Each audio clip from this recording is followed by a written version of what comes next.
And knowing you and coming back year after year always gives me hope and the strength to keep broadening the connection I feel around the world. And I want to honor today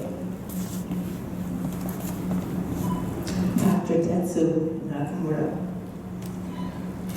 Perhaps you've heard of him, perhaps you haven't. He has devoted his life to Afghanistan. I think he was inspired, as my husband was, by Albert Schweitzer.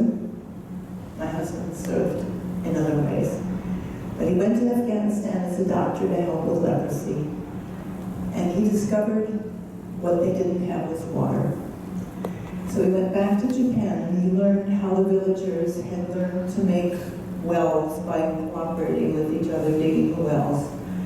And he's devoted years since then to making parts of Afghanistan green and fertile and able to help the people who live there. 2 days ago, at age 73, he was shot.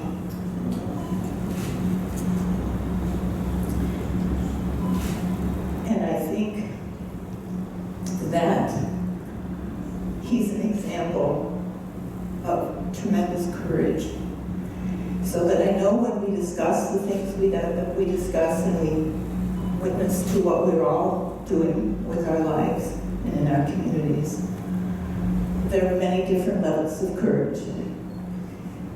But for me, staying open to all of this takes a special kind of openness of heart and intention, and you all help me do that.